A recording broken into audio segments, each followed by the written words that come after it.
You just saw Donald Trump and Joe Biden go toe-to-toe in their first debate. Our expert breaks down the moments that mattered most. A San Diego police officer suspended over a social media post, what he's accused of saying about a man killed by police. And what the rest of the week holds from the heat wave creating dangerous conditions in San Diego County. This special edition of ABC 10 News starts now. A San Diego police officer is suspended without pay tonight after allegedly making light of a man killed by police in a social media post. Good evening and welcome to a special edition of ABC 10 News. I'm Kimberly Hunt. And I'm Steve Atkinson. Our ABC 10 News reporter Laura Acevedo shows us the post that led to that investigation. The chief says the department has launched an internal investigation and has revoked the officer's police powers. I am shocked and disturbed by the reports of this officer's conduct. Chief David Nisley is referring to this post reportedly made by San Diego police officer Jonathan Lucas on social media. In it, you see a picture of a memorial for Leonardo Ibarra with the hashtag East Side on the photo, followed by a series of laughing and crying emojis. This behavior is not acceptable in the San Diego Police Department and does not reflect the values of the men and women of this department. Ibarra was shot and killed by police in downtown in June of this year. He was wanted in connection to a robbery. According to SDPD, when officers approached him, he reached into his waistband and pointed something at an officer. Officer Jonathan Lucas was one of two SDPD officers that opened fire. Chief Nisley apologized to Ibarra's family for the officer's reported social media post Tuesday afternoon. This unnecessary act only reopens wounds during an already painful time. The post was made on a private Instagram allegedly belonging to Officer Lucas. Chief Nisley did not specify how long the investigation would take. Like I said, I'll be as transparent as the law allows me to be. If disciplinary action is taken, the chief says it could range from a suspension all the way to termination. We did reach out to the San Diego Police Officers Association in an effort to talk to Officer Lucas. They referred us back to the San Diego Police Department.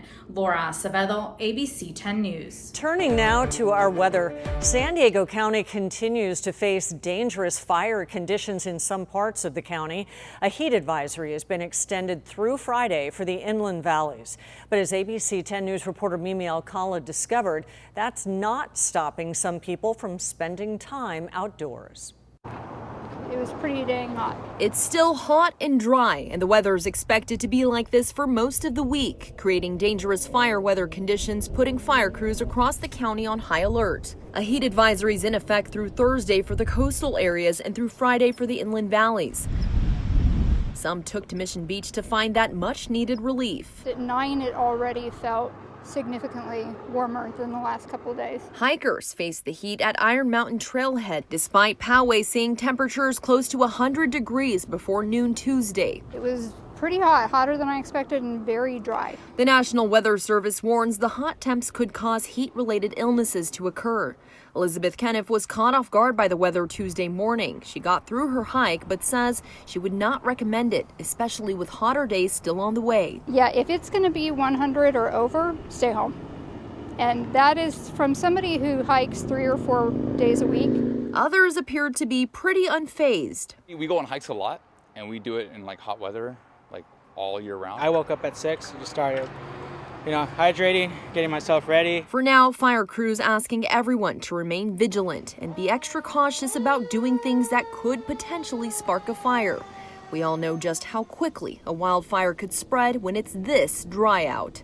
Mimi Alcala, ABC 10 News. Our red flag alert expired at 5 o'clock, but the heat advisory remains. And meteorologist Angelica Campos is live now with a look at what's going on. Angelica? Hi, Kim. Yes, the winds started to subside this afternoon, so no need for that red flag warning. However, conditions will be dry and the temperatures will continue to soar, getting hotter for tomorrow, potentially reaching records. As we look at the winds, you can see pretty quiet out there, 5 miles an hour. So the winds are pretty light as we speak. The humidity is low, and typically this is when we start to see those numbers rising towards the end of the day and into the nighttime. It is definitely hotter, so if you felt that way earlier today, it will continue to be above average average for the rest of the week, with our heat advisory for coastal communities until 8 and our heat advisory for the East County until Friday at 8 p.m. Coming up in our 7-day forecast, I'll show you how we compare for tomorrow versus the records and also what to expect for the rest of the week. We'll check back in with you. Thank you, Angelica. Stay on top of the weather anytime, any place with the 10 News app. A free version is available in the App Store. The fact is that everything he's saying so far is simply a lie. I'm not here to call out his lies. Everybody knows he's a liar. But you I just want to make sure. Joe, you're the liar. That is President Trump and Joe Biden going after each other in the most freewheeling debate in presidential history. Our ABC 10 News reporter Anthony Pura has highlights from a chaotic debate that at times got out of hand. The nation watched Tuesday as President Donald Trump and his challenger, former Vice President Joe Biden, took the debate stage in Cleveland. The first question was about filling the vacant seat on the Supreme Court, Biden saying to wait. The election has already started. Tens of thousands of people have already voted. And so the thing that should happen is we should wait. But the president saying the people have already spoken. I'm not elected for 3 years. I'm elected for 4 years. Both candidates asked about the pandemic. He knew it was a deadly disease. What did he do? He's on tape as acknowledging he knew it. He said he didn't tell us or give people a warning of it because he didn't want to panic the American people. You don't panic. He panicked. If we would have listened to you, the country would have been left wide open. Millions of people would have died, not 200,000, and one person is too much. It's China's fault. It should have never happened. Biden was asked whether he would support ending the filibuster or packing the court. He did not answer the question, leading to a heated exchange. Why would you answer that because question? The question is, radical left. Will you shut up, man? Listen, who is on your list, Joe? The president also asked about his tax returns from 2016 and 2017. Is it true that you paid $750 in federal income taxes each of those 2 years? I paid millions of dollars. Anthony Pura, ABC 10 News. Those candidates were also asked about race issues in the U.S. and mail-in voting. We'll have what the candidates have to say about those issues tonight at 11.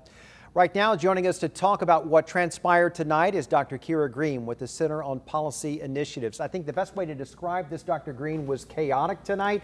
Who do you think, if anybody, helped themselves tonight? Well, Steve, I don't think anyone particularly helped themselves. I think, this was a chaotic night, and usually we leave presidential debates wanting to feel hopeful and upbeat. I think everybody feels a little beat up. But if I had to make a call, I'd say probably Joe Biden helps himself a bit tonight because he doesn't get the same level of media attention every day that a sitting president gets. And so this has been his best chance to show himself to the American people. And I think they, saw what he had to offer. And I think they saw more of the same from the president. So they didn't see anything new on his side. What would you say that President Trump did well tonight, and what did he not do well this evening? I think what President Trump did well, I think his early answers to the question around COVID, really trying to pivot that to an issue about China and their different approaches to dealing with China. I think that is a place where he's had some level of traction. But overall, I think there were fairly few times. There were a lot of gaps from this president during this debate. And I think probably his worst moment was his answer to the question around racism. He was trying to win over African Americans, I think, but he repeatedly referred to African Americans as they and them, which is really distancing language. And then when he was asked about the Proud Boys, he said that he asked them to stand back and stand by. I really think that stand by is going to come back to haunt him a little bit. And I noticed that one as well. What about Joe Biden? What did he do particularly well tonight, and actually what hurt him as well, too? I think to start with what hurt Joe Biden, I think what most Americans, especially people who are undecided, probably want to see is some calm, some return to something that feels like normalcy, and a look at someone who feels like what we're used to seeing from a president. If you wanted difference, you were already happy with what Donald Trump is offering. And what Joe Biden did was fall too often into the trap of name calling and getting angry. I mean, him on the stage calling the president a clown or telling him to shut up, I think those were horrible moments for Joe Biden. What I think he did best was in those moments where it felt more like a presidential debate, especially the questions around climate. This was the exchange with the fewest number of interruptions. And I think Joe Biden offered a plan, a set of practical approaches to this, whereas Donald Trump offered more of the same, especially this line around forest management that has not played well. And he didn't give undecided something new to look at. Whereas in that particular question, I think you see elements of Joe Biden offering a plan and approach, something new and something different than what we've seen under this administration. Dr. Graham, we have 2 more presidential debates to go. Let's hope they don't turn out like they did tonight. We thank you for your expertise. Thank you. Of course, the presidential race is not the only thing we'll be voting on in November, and our Scientific 10 News Union Tribune poll is giving us a look at where some of the state propositions stand. Prop 15, which would raise property taxes on some commercial buildings for schools and local governments, is leading 49 to 21%, with the remainder undecided. And Prop 21 would give local authorities the power to enact rent control on some properties older than 15 years, exempting many mom and pops, this leading 46 to 27%. And Prop 22 would allow Uber, Lyft, and DoorDash drivers to continue to serve as independent contractors and still have some benefits. That is leading 45 to 31%. And we are just 5 weeks from Election Day. If you're already registered, you can cast your ballot early at the Registrar of Voters office starting October 5th. The deadline to register to vote is October 19th, and your registration must be postmarked by that date. After that time, you can still vote conditionally.